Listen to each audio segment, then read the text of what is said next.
جب حضرت امیر معاویہ رضی اللہ تعالی عنہ شہید ہو گئے اور آپ کے بعد یزید نے بیٹھنا تھا تخت پر اور خلافت سنبھالنی تھی، تو حضرت حسین رضی اللہ تعالی عنہ آپ کے ہاتھ پر بیعت نہیں لینا چاہتے تھے۔ جب حضرت حسین رضی اللہ تعالی عنہ نے دیکھا کہ مکہ اور مدینہ کے حالات عجیب و غریب ہو رہے ہیں اور کوفہ والے بہت زیادہ خط لکھ رہے ہیں کہ آپ ہمارے پاس آئیں، ہم آپ کو سر آنکھوں پر رکھیں گے، ہم آپ کی بات مانیں گے، ہم آپ کے لیے تمام خدمات انجام دیں گے، تو حضرت حسین رضی اللہ تعالی عنہ نے اپنے چچا زاد بھائی مسلم بن عقیل رضی اللہ تعالی عنہ کو اپنے سے پہلے کوفہ روانہ کیا کہ جاؤ تم وہاں کے حالات دیکھ کر آؤ، اگر تمہیں وہاں کے حالات مناسب لگے تو میں بھی وہاں پر آ جاؤں گا اپنے اہل بیت کے ساتھ۔ مسلم بن عقیل رضی اللہ تعالی عنہ وہاں پر پہنچ گئے اور آپ نے دیکھا کہ حالات کافی اچھے ہیں اور ہزاروں لوگوں نے میرے ہاتھ پر بیعت کر لی ہے۔ آپ نے فوراً سے خط لکھا اور حضرت حسین رضی اللہ تعالی عنہ کو خط بھیج دیا کہ یہاں کے لوگ تو بہت اچھے ہیں، آپ کے ہاتھ پر بیعت کرنا چاہتے ہیں، ہزاروں لوگوں نے میرے ہاتھ پر بیعت کر لی ہے، آپ فوراً سے یہاں پر آ جائیں۔ حضرت حسین رضی اللہ تعالی عنہ کوفہ کسی جنگ کے لیے نہیں جا رہے تھے کہ وہ تیاریوں کے ساتھ جائیں یا اپنے ساتھ ویپنز لے کر جائیں، وہ تو ایک عام سفر کے لیے نکلے تھے، اپنے اہل بیت کو لیا، اپنے گھر والوں کو لیا، اس سفر پر روانہ ہو گئے۔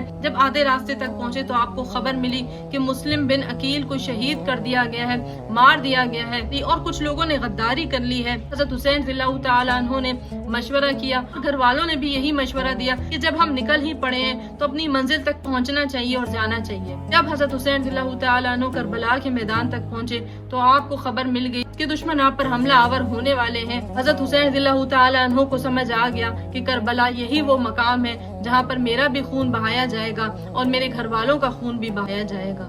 حضرت حسین رضی اللہ تعالی عنہ نے اپنے تمام گھر والوں سے کہا کہ تم لوگ کہیں بستیوں کی طرف چلے جاؤ اور وہاں پر پناہ لے لو۔ اب تو تمام گھر والوں نے یک زبان ہو کر کہا کہ آپ اگر دنیا سے چلے گئے تو ایسی زندگی کا ہم کیا کریں گے، اور پھر بہادری کے ساتھ لڑے، یہاں تک کہ باری باری تمام اہل بیت شہید ہوتے گئے۔ ہم جب بھی یہ واقعہ بیان کرتے ہیں تو ہماری آنکھیں اشبار ہو جاتی ہیں، ہماری آنکھوں میں آنسو آ جاتے ہیں۔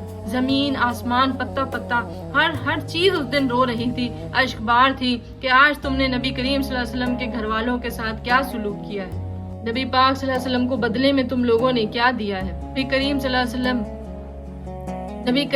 وسلم کے احسانات کے بدلے میں ہم نے نبی پاک صلی اللہ علیہ وسلم کو کیا دیا ہے۔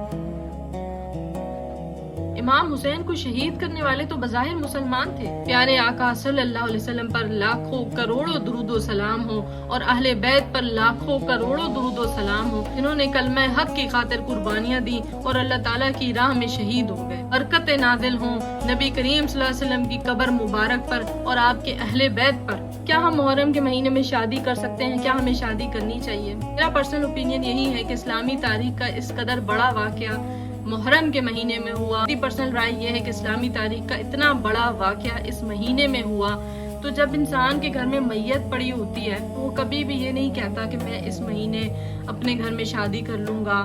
یہ میرا پرسنل اوپینین ہے، آپ لوگ چاہیں تو اس پر عمل کریں، چاہے تو آپ کسی مفتی سے پوچھ لیں۔ میں جو لوگ کالا لباس پہنتے ہیں تو اس کے بارے میں بھی میری ذاتی رائے یہی ہے، اگر کوئی پہننا چاہتا ہے تو وہ پہن سکتا ہے، اگر کوئی نہیں پہننا چاہتا تو وہ نہ پہنے۔ کالا لباس پہننے والا نہ پہننے والے سے سوال نہ کرے اور کالا لباس نہ پہننے والا پہننے والے سے سوال نہ کرے۔ پورے سال میں اللہ تعالیٰ نے 12 مہینے بنائے ہیں اور ان میں سے 4 مہینے ایسے ہیں جو اللہ تعالیٰ نے حرمت والے بنائے ہیں۔ یہاں تک کہ دور جاہلیت میں بھی ان حرمت والے مہینوں کا خیال رکھا جاتا تھا، کفار اور بت پرست بھی ان حرمت والے مہینوں کا خیال رکھا کرتے تھے۔ حرمت والے مہینوں میں سے ایک مہینہ محرم کا بھی ہے۔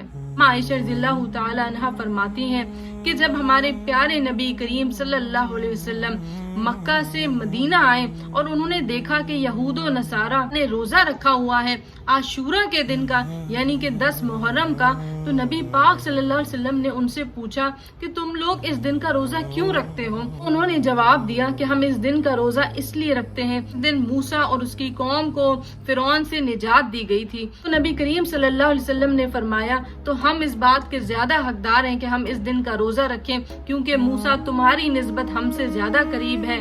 اس دن کے بعد سے نبی صلی اللہ علیہ وسلم عاشورہ کے دن کا روزہ لازمی رکھتے تھے، یعنی کہ 10 محرم کا روزہ۔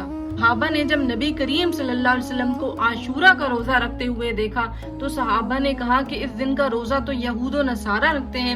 تو نبی صلی اللہ علیہ وسلم نے فرمایا اچھا تو پھر اس میں ایک روزہ ملا لیا جائے، یعنی کہ 9 محرم کا یا 11 محرم کا روزہ اس میں شامل کر لیا جائے تاکہ یہود و نصارہ کی مخالفت ہو سکے۔ اس روزے کو رکھنے کا صحیح طریقہ یہ ہے کہ 10 محرم کے ساتھ یا تو 9 محرم کا روزہ ملا لیا جائے یا ساتھ ہی 11 محرم کا روزہ ایڈ کر دیا جائے، تو اس طرح ہماری یہود و نصارہ سے مشابہت یعنی کہ ریزمبلنس نہیں ہوگی۔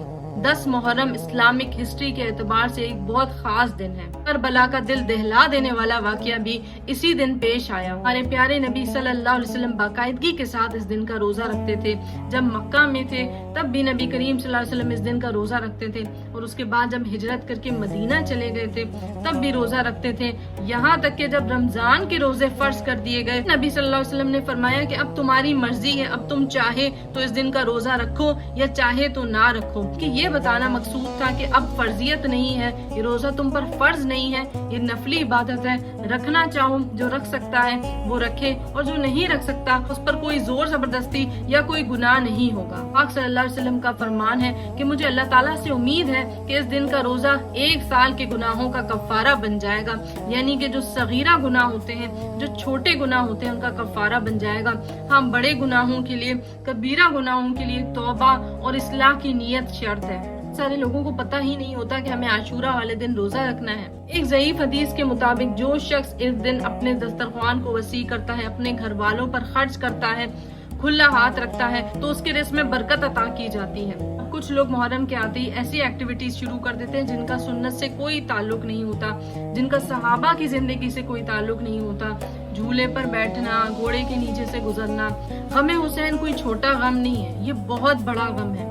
ابن عباس رضی اللہ تعالیٰ عنہ فرماتے ہیں کہ میں نے ایک مرتبہ خواب دیکھا، نبی کریم صلی اللہ علیہ وسلم، ان کے بال مبارک اور جسم، کپڑے بہت زیادہ گرد آلود تھے اور شیشے کی بوتل پکڑی ہوئی تھی، اور ابن عباس ان سے پوچھتے ہیں کہ یہ آپ کیا کر رہے ہیں؟ نبی پاک صلی اللہ علیہ وسلم فرماتے ہیں کہ یہ حسین اور اس کے ساتھیوں کا خون ہے۔ ابن عباس جاگ جاتے ہیں خواب سے۔ ابن عباس تاریخ بھی نوٹ کر لیتے ہیں کہ کس دن انہوں نے یہ خواب دیکھا تھا، اور پھر کہتے ہیں کہ کافی عرصے بعد اسی تاریخ کو حضرت حسین رضی اللہ تعالیٰ عنہ اور آپ کے ساتھیوں کو بے دردی سے قتل کیا گیا، شہید کیا گیا، مار دیا گیا۔ محرم کی 10 تاریخ کا روزہ رکھیں، خود بھی روزہ رکھیں، اپنے گھر والوں کو بھی جگائیں، کیونکہ یہ پورے 1 سال کے گناہوں کا کفارہ ہے۔ یہود و نصارہ سے مشابہت نہ ہو، یعنی ان کی طرح ہم نہ لگیں، ان سے ریزمبلنس نہ ہو، تو اس کی وجہ سے آپ نے 9 یا 11 کا روزہ اس کے ساتھ ایڈ کر لینا ہے، تو یہ 2 روزے رکھنے ہیں۔ اب کچھ لوگ کہتے ہیں کہ ہم صرف ایک ہی روزہ رکھنا چاہتے ہیں، بالکل ٹھیک ہے، آپ رکھ سکتے ہیں۔ اگر آپ صرف 10 محرم کا رکھنا چاہتے ہیں آپ رکھ سکتے ہیں، کوئی ممانعت نہیں ہے۔ رمضان المبارک کے مہینے کے بعد اگر کوئی ایسا مہینہ ہے جس میں روزے رکھنے کی سب سے زیادہ فضیلت ہے، محرم الحرام کا مہینہ ہے۔ اس مہینے میں جتنے روزے رکھنا چاہتے ہیں رکھیں۔ حضرت حسین رضی اللہ تعالی عنہ کے ساتھ جو ہوا، اہل بیت کے ساتھ جو ہوا، ہم واقعات کے بارے میں جو کربلا میں ہوئے مطالعہ کریں، پڑھیں، تو آپ کو پتہ چلے گا کہ کربلا کا واقعہ اسلامی تاریخ کا سب سے زیادہ دردناک واقعہ ہے۔ نبی پاک صلی اللہ علیہ وسلم کے پیارے نواسے حسین رضی اللہ تعالی عنہ کے جب 12 گھونٹوں پر جب چھڑی ماری جا رہی تھی، انس بن مالک تڑپ اٹھے تھے اور فرمایا یہ کیا کر رہے ہو؟ حسین رضی اللہ تعالی عنہ سے زیادہ نبی پاک صلی اللہ علیہ وسلم سے مشابہت رکھنے والا چہرے میں اور کسی کو نہیں دیکھا۔ 12 گھونٹوں کا نبی کریم صلی اللہ علیہ وسلم بوسہ لیتے تھے، تم کیا کر رہے ہو؟ ان مبارک گھونٹوں پر چھڑی مار رہے ہو۔ نبی کریم صلی اللہ علیہ وسلم کا فرمان ہے کہ حسن اور حسین جنت کے نوجوانوں کے سردار ہیں، اور میری بیٹی فاطمہ جنت کی عورتوں کی سردار ہے۔